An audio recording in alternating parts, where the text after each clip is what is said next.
Good to see everybody. I want to get something out of the way right up front, just so that it's done and out of the way. I'm a guy, so we stand up here and we can't help it. We can't relax, so I'm just going to, there we go. Now, that's done. You guys have seen the gut, and we can just move forward with our lives. That's good. Okay. My name is Danny Hallman. I am the Vice President of Marketing Automation at Technology Marketing Toolkit. I've been working for Robin now for about 4.5 years. Prior to that, I worked at the company now called Keep, used to be called Infusionsoft. I worked there for 5 years, so I've been in this industry for almost a decade. We're going to talk today about automation, and we're going to talk about some of the critical and key things that you should automate in your business.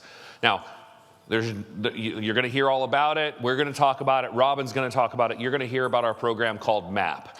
MAP stands for Marketing Automation Platform. It's based on Keep, and it's our kind of proprietary content and things in that platform. We have a horse in the race. That's the point, right? So I'm going to talk a lot about MAP and show you how things function in MAP. But the key principles that we're covering here, no matter what system you use, if you're using anything for CRM and automation, we're going to cover things that you should automate in that business. So we're going to talk about, let me turn my thing on there. There we go. So here's the 5 examples that we're going to cover. I'm not pretending these are the 5 most important things that you must.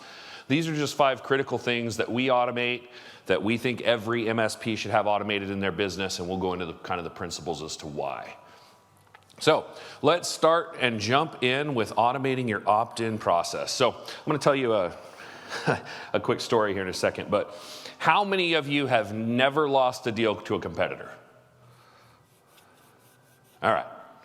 It happens. You get blocked. You get right to that moment. We're going to talk about some of the things that lead to that and some of the ways that you can avoid it. A few years ago, my wife and I bought a new house. And for those of you husbands who have been through this process, you know that new house comes with a new honey-do list. And on my honey-do list was my wife she was a big Beauty and the Beast fan. And she wanted a library. So we had this little front room off the front door that didn't really have a use, and so that was going to become our library. So I didn't think to take a picture when the wall was totally blank. So now you see my first 2 pieces of wood paneling up there. That's about how I started.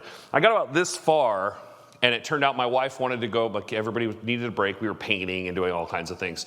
So she wanted to take the kids to the mall, and so I needed the break. I went along. And I just happened to wander into the tool store. I had been dreaming about this new drill set that I wanted. And along with that honey-do list, sorry guys, I'm about to give away our secrets.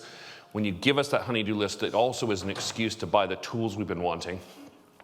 So I wandered into the store and I found the drill that I'd been dreaming of. Like, this is gonna make the job so much easier. And when I got to the register, they asked for my email address. Why would they do that? They want to market to me, right? So automatically, as a kind of a marketing and an automation guy, I'm like, A+, good job, guys, right? And then this is an absolutely true story. The next morning, they sent me this. No joke. That made me feel like that, right? Okay, now here's where this matters. 76% say they get frustrated by emails that aren't somewhat personalized. You send somebody an email that has nothing to do with them, or you send a guy that, it's either I take that as a real insult or you sent the wrong email, right? Like one way or the other, I'm frustrated, okay? But 52% of consumers say that if a company sends them an email that's way off target, they'll go somewhere else. Do you even know me at all, right? Okay, so to finish the moral of this story, the store at the mall was called Sears. I'll just give it away. Sorry, Sears. And a few days later, when I finally stopped procrastinating and got out the new drill and started to work on the job, I needed something. Anybody have any idea what I might have needed? I needed drill bits, right? Anybody want to guess where I went? Home Depot, 10 points. Okay. The question is, why did I go to Home Depot? Did I go to Home Depot because I was pissed about the bra ad? I didn't even think of it at the time, honestly. Okay. I went to Home Depot because that's what I think of when I think I need drill bits or tools, right? I don't really associate Sears with that. It's not what I think of, okay? I didn't really think of bras until now either, but, you know, marketing. But it wasn't because I was offended. It wasn't because I was mad. It wasn't out of retribution, nothing like that. I just don't think of Sears as a drill bit company. Home Depot's 5 minutes closer, and that's what I thought of. Now, what could they have done differently? Well, they should have at least sent me something like this. At least it might be generic, but at least it's not, here's some bras, right? Like, at least it's somewhat targeted, and it's gonna make me think of, at least I would associate tools, right, with Sears. They could have, this would have been even better, they could have sent me something like this, right? If they have a system set up and they know I bought a drill, it's not that hard to say, hey, here are the products that are associated with a drill. Maybe you need some bits. Like, that's not rocket science, right? The challenge is finding a system that can really do that for you it's tough to do, it's tough to find, okay? Especially as a small business owner. There's enterprise level tools that can do that for Amazon and all kinds of stuff, but having something that you can do it as a small business owner is tough. So the question is, and when I've told this story before, everybody always asks, what did they turn out like? So there's the bookshelves, okay? But the question is, how do you avoid this in your business? The reality is, you probably don't have a lot of people walking in the door of your business and asking for a drill or wanting to buy your products by physically coming in the door, right? But what you do have happen is that opt-in process. You probably have or should have some traffic to your website, okay? And that same principle applies. So when somebody comes to the website, we're gonna use the McAllister website here, okay? Here's a good example of a website and the calls to action that should be on the website, okay? So you can see up here, he's got, let's see if my pointer works. Look at that. Okay, so we've got a phone number right here. You can book a consult right away. And then you've got, this is a really common one, and we encourage all this to be above the fold, but you're talking about download the free copy of the guide, okay? So let's walk through what that would look like. Let's say somebody clicks on that, get my free report, okay? That's gonna pop up a little window here that just asks for basic information, right? This is the guy at the register just asking for the email address, okay? Once they fill that out, this is the thank you page they're taken to. You can see here it says, call us. It says, download that free report right now. And hey, if you want to talk to us, here's some calendar opportunities. You can just book time on my calendar for a discovery call. Awesome, right? So a lot of thank you, a lot of opportunity to keep connected and stay in that conversation. When somebody visits your website, when somebody calls your office, the last thing you want to have, and you'll hear Robin talk about all this time, she ties it into trust-based marketing, but she talks about answering phones live, right? She also talks about, well, I couldn't find anybody. Can we call you back in a couple hours? They start going cold like you put them in a deep freeze, right? So the more engaged you can keep people in that process, and the more you can just inch them towards making an appointment with you, the better off you are. So there's a lot of opportunity here. Let's say this person filled out the form, okay, and they came to this page and their phone rang and they went and got lost, did some other stuff, and they didn't take any further action, okay? I want to show you what McAllister sees on his side. All right, so this is the record that gets created in his CRM. So this is in our MAP program, okay? Here's the contact record that gets created. And you can see with our boxes here, you get notes. So you know where it came from, you know what they clicked on, you know they were downloading the IT buyer's guide, okay? You know that's the lead source, and you know that they've got a really weird first and last name, okay? But the record automatically gets created, okay? Next,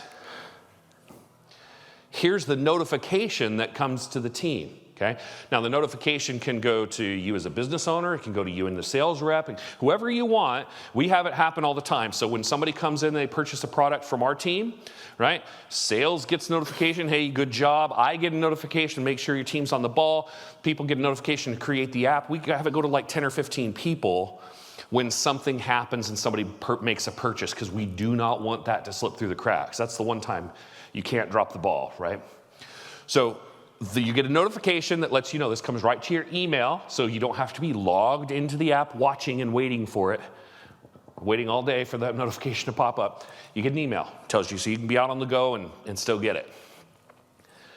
Also in the app, we're just going to pretend you have a sales rep for a minute. I know a lot of you probably are both, right? But the sales rep gets a task to make that one that needs follow-up call number 1, right? So this is their like top priority. These are the hottest leads, right? These are the people that just filled out a form on the website and you're calling them right now, the first. And a lot of times, if you're on the ball and you get that email, or your sales rep gets that email and you can make that call right away, their phone's ringing while they're still looking at your website. Like, there's no denying it. When a company does that with me and they're that on the ball, they get credibility points right there, right? That's badass. If you can be responding to somebody and connecting with them that quickly, your credibility automatically goes up. You know what the hell you're doing, and it shows, right? So that's where that goes from this MSP perspective, okay? And how you get that follow-up started. That's what the opt-in process looks like. Okay, let's look at it real quick from the client's perspective. They go to the same spot on the website. They click the Get My Free Copy button, pops up, and then they go to the thank you page, okay? Again, same scenario, their phone rings. They get distracted. They go on, they're doing something else. Maybe they've closed the website, maybe they haven't, but they're not thinking about this at the moment, okay? They're gonna get an email. Thank you for filling out the form on our website, okay? The first hyperlink up here, download the free report. Okay? If they didn't download it on the first time, they get an opportunity to download it right now. Are you stealing our copy? Dude, I'm kidding. Take pictures. I'm just kidding. Wow. There was genuine panic for just a second. Take all the pictures you want. I'm just giving you a hard time. It was fun for me. Yeah. Sorry. The next thing here is there's another hyperlink down here, access the calendar. Okay? So let's say they do that. They click that hyperlink, and we found that the percentage is pretty high of interaction because you've sent them a relevant email. It's on point. It's on target. It's what they were expecting when they filled out that form. They're expecting you to email something. It's somewhere around 30% or so that open the email will click right there. Okay? So you get a really good click-through rate on something like this when it's on target. That takes them to a page, again, same page as before, where they can book an appointment right there on your calendar, okay?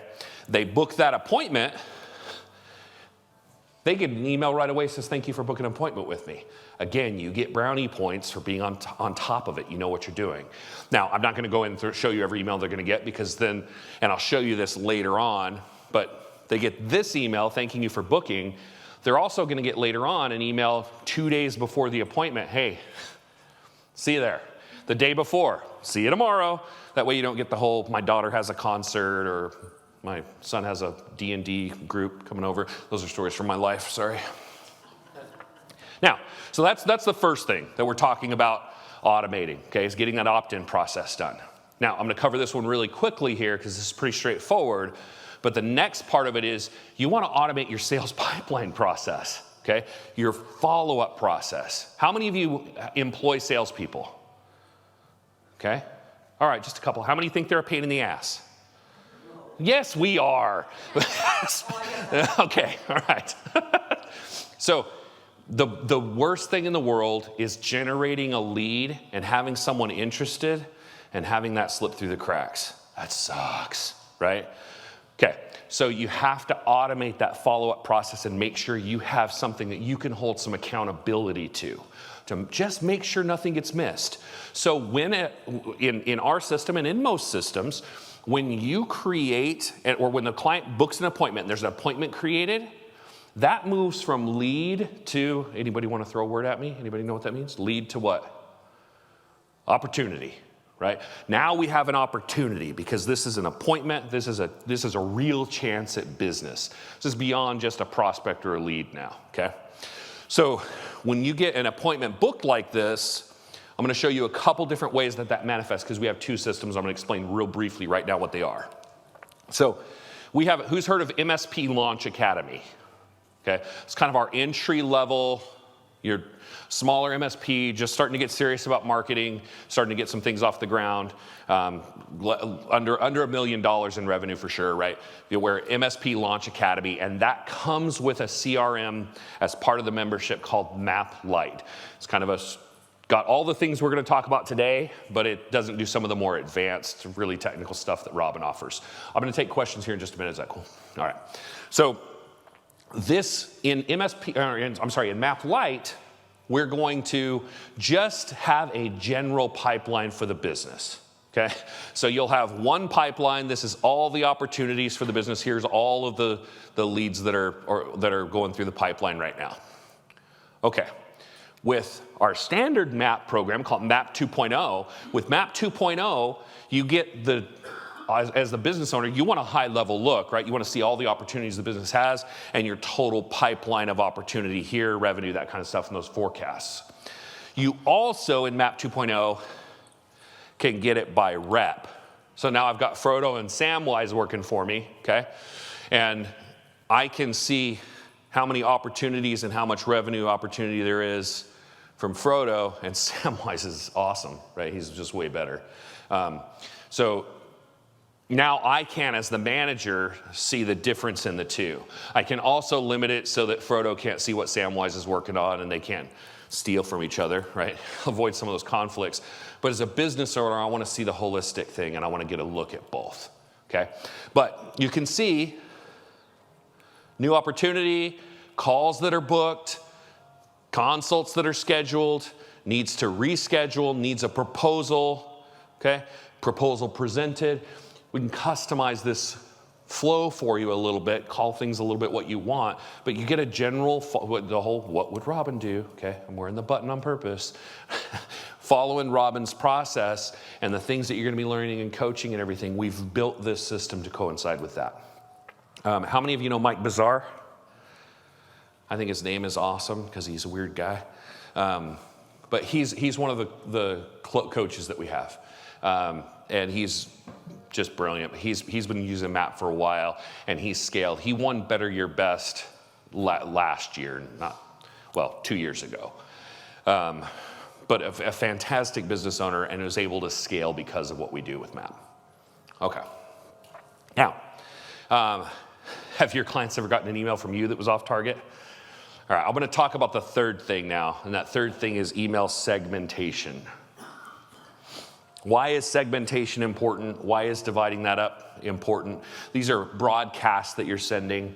They're important because 40% of people get more revenue when they segment their list. So instead of just sending a broadcast that's general to everyone, you can send it to specific groups. Okay, why does that happen? Why do those companies that segment and go more on target make more money? Well, it's because they get higher open rates and they get a much higher click rate, okay? So if there's more people clicking on the content you're offering in the email, that generates more opportunities, which leads to more revenue, and you get the idea, okay? But that's why that happens. Good example, how many of you know Will Nobles? All right, he's an ugly guy, so it's okay. No, you can tell him I said that. So segmenting and targeting. So here's what Will did. It was a couple years ago, but he ran a specific promotion for VoIP. Okay. He wanted to divide it into into 3 groups. Sorry. So you've got clients that don't have it. So he's got clients he's currently working at that don't have that product. He sent those people an offer for 1 month free. Then you have the clients that do have it, and he sent them a promotion, give me a referral, and you get a month free, and so does the referral. Okay? And then he sent prospects, so people that aren't yet doing business with him at all, and he sent this as an offer. Okay? They got invited to a webinar that he did a big promotion. Get the idea. Okay. So here was the results. Clients that did not have VoIP. He found 5 upsells, okay? $3,200 in MRR. Clients that did have it, he got 3 referrals, okay? So got $1,300. Prospects, when he went to the webinar, he closed 8 people, okay? So in 1 month, because of one segmented on-target email broadcast, he brought in a total of 11.3 in recurring revenue in 1 month for one promotion just by targeting it correctly, okay? So that segmentation helps a ton. Now, how do you do that? There's a couple different ways. Every CRM system that's out there has some kind of a segmentation functionality. In Keep, it's called tags. I've heard them called labels. It depends on kind of what system you're in. But essentially, tags are like, I think of them like sticky notes, right? And it's just the high-level, quick segmentation thing, okay? I was in the car business when I was in college, and we would have somebody come in and they would buy a red car. They got the red car label, right? They got a red car tag. Well, when they come back and they trade the car in, you got to take action, right? You got to put the blue car tag on them now because they bought a blue car from you.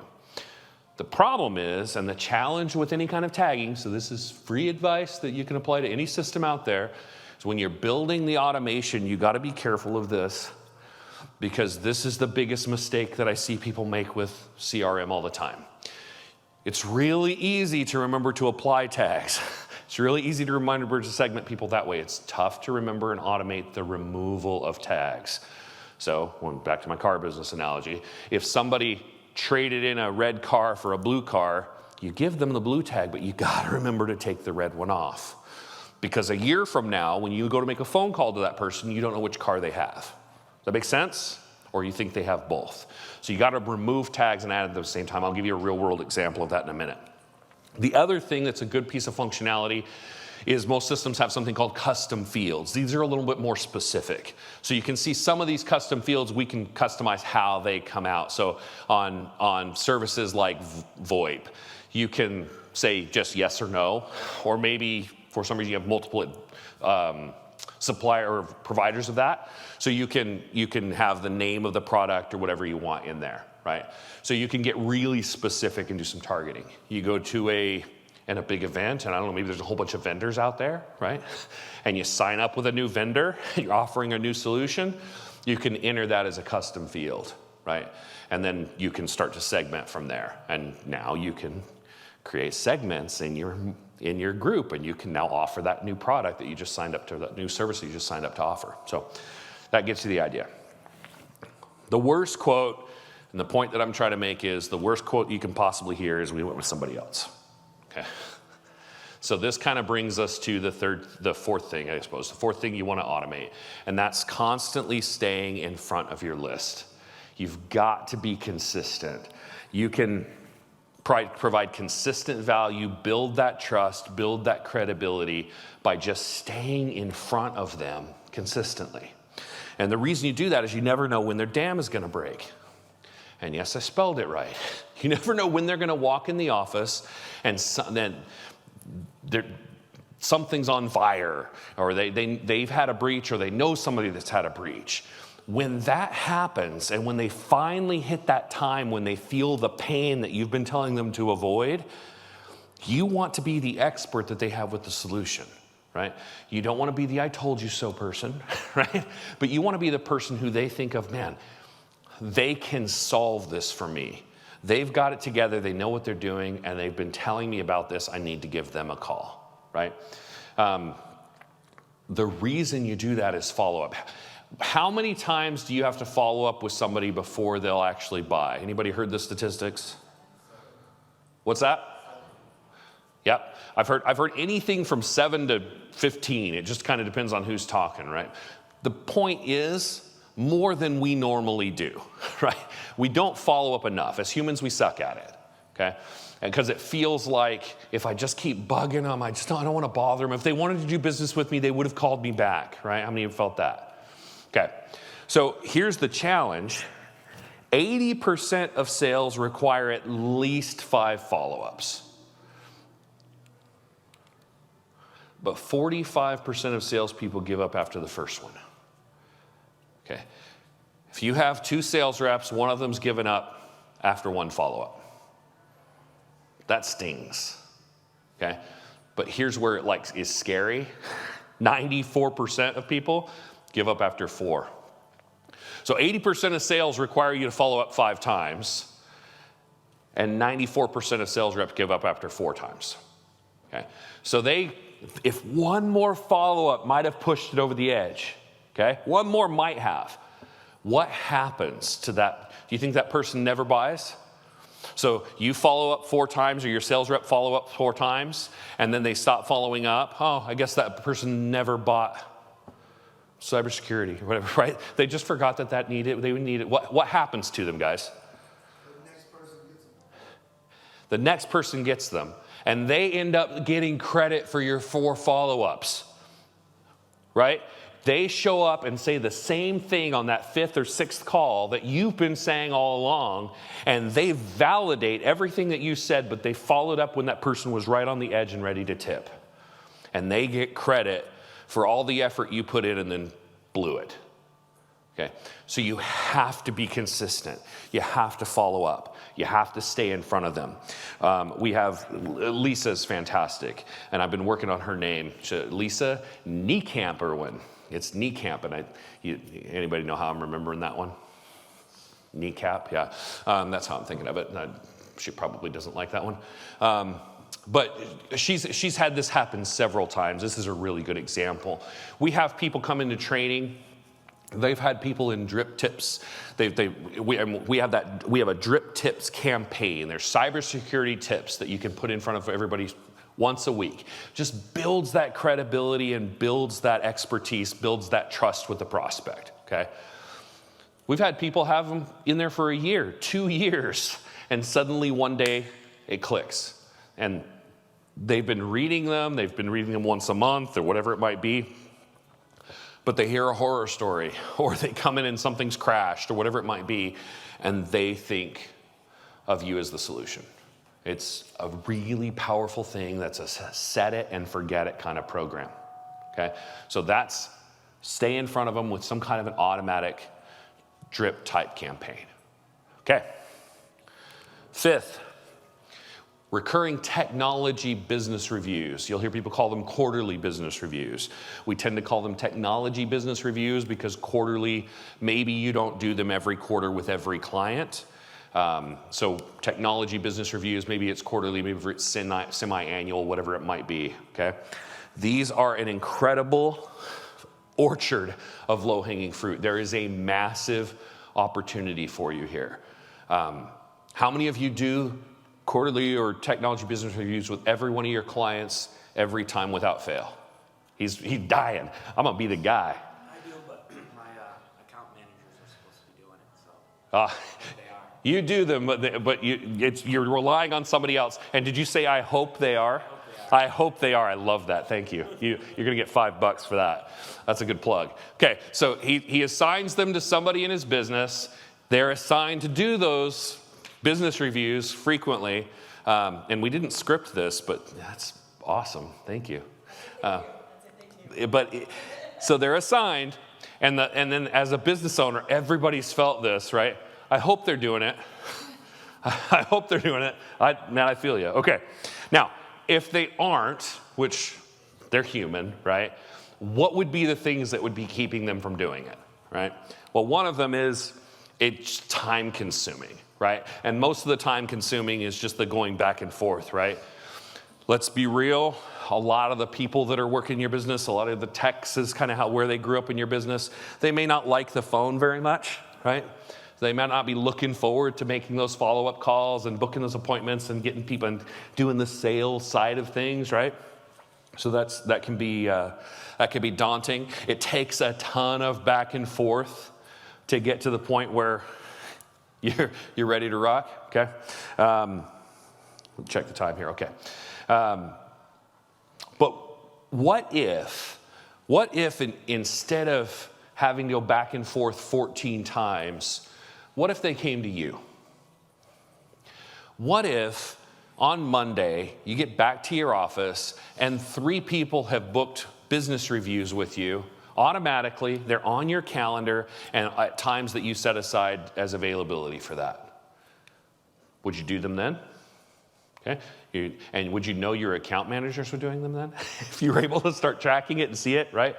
Make a big difference. So we have a campaign that's part of this. It's one of our most popular campaigns. I can talk about it because I totally understand how this one works.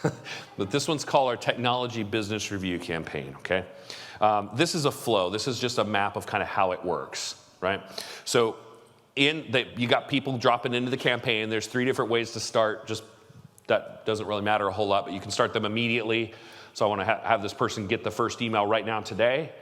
I can say, we'll start the emails on a delay. We'll start them first of next month, or maybe I want to say a specific start date, okay?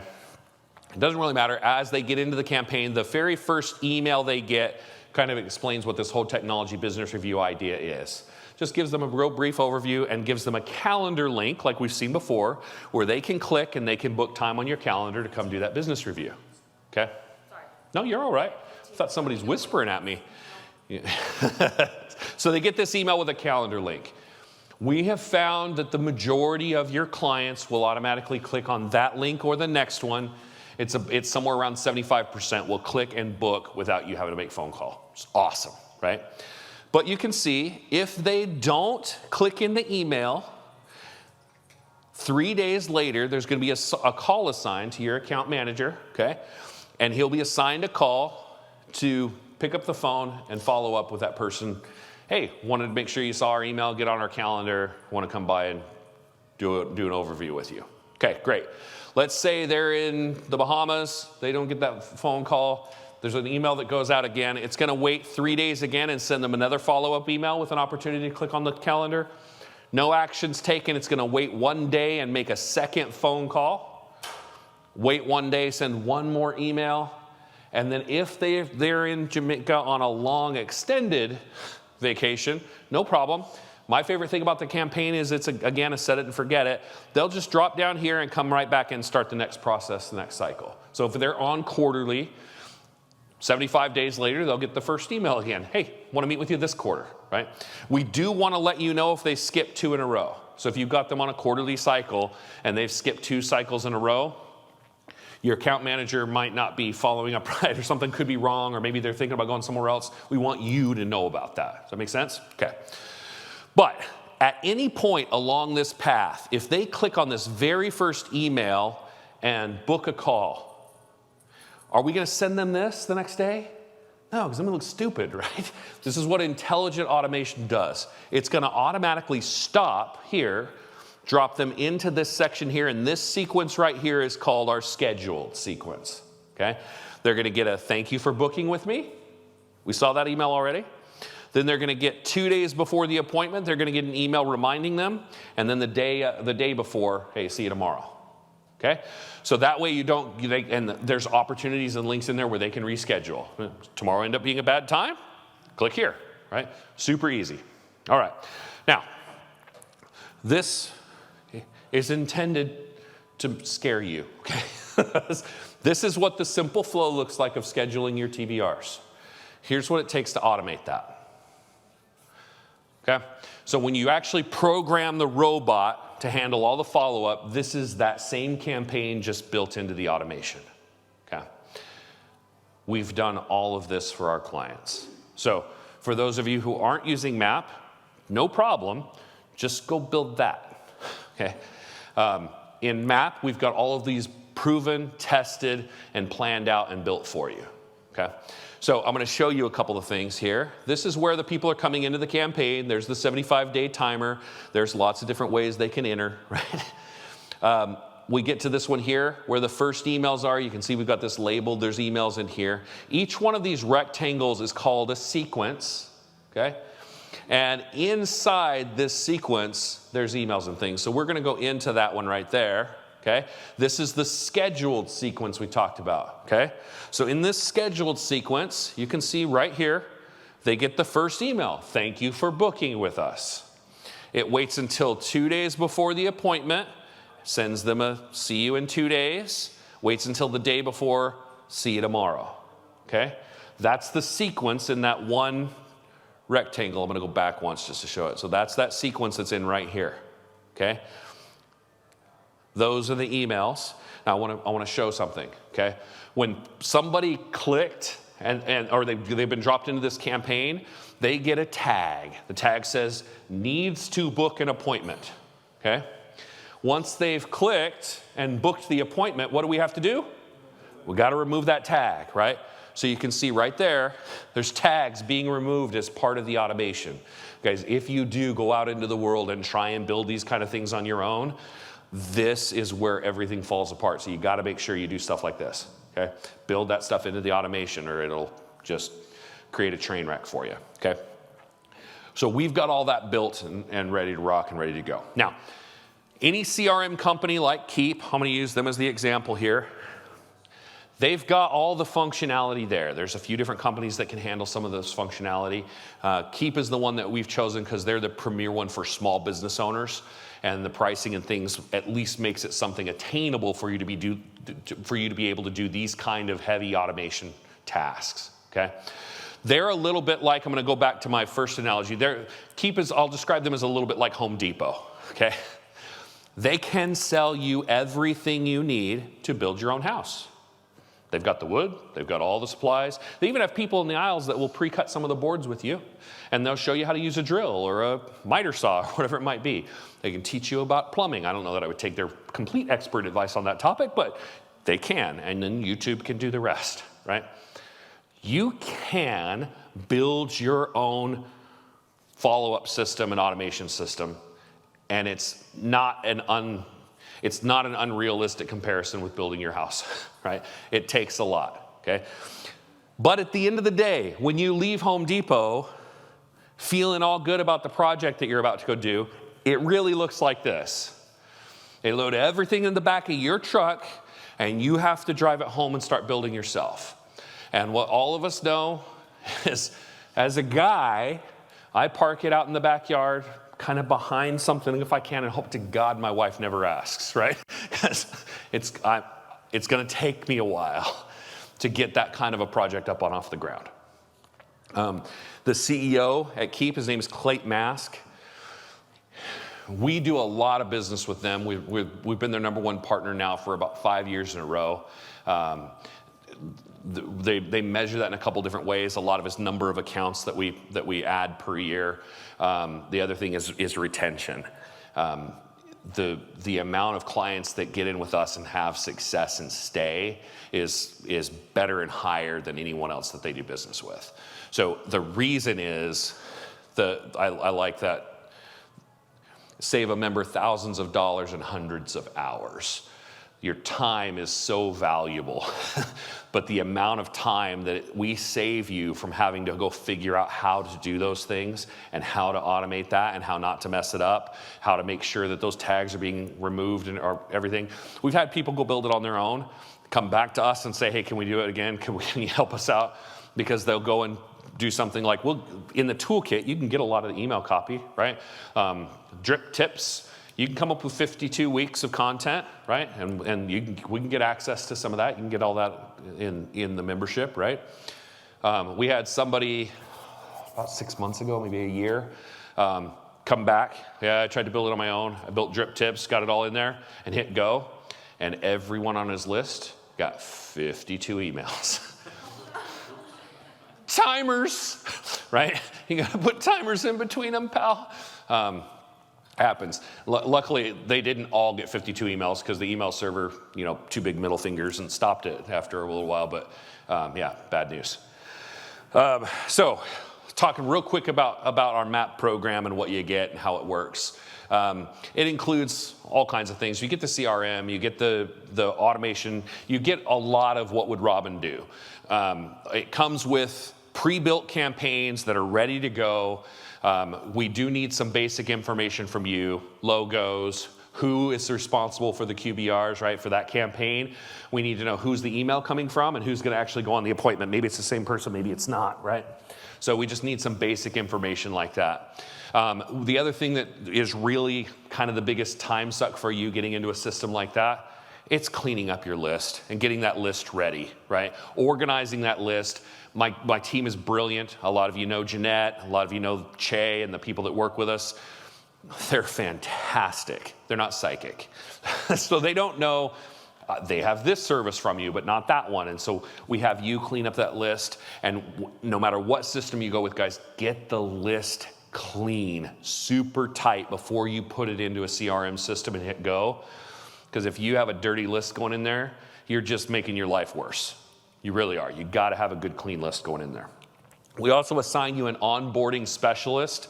And these onboarding specialists help you get that list imported. They help you get it in. They'll help you organize it. We have a template for it. They'll walk you through that, and then they'll do the implementation. They'll set up the permissions. So if you're on our advanced platform, they'll make it so one sales rep pipeline doesn't interfere with the other one. You get the idea, okay? This is Leah. She's fantastic. Obviously, pretty straightforward there. All right, so if you're not in Accelerators Club yet, those of you that are looking at Accelerators Club or you end up looking at that, we do have some bundle options there. So consider bundling Accelerators Club with MAP.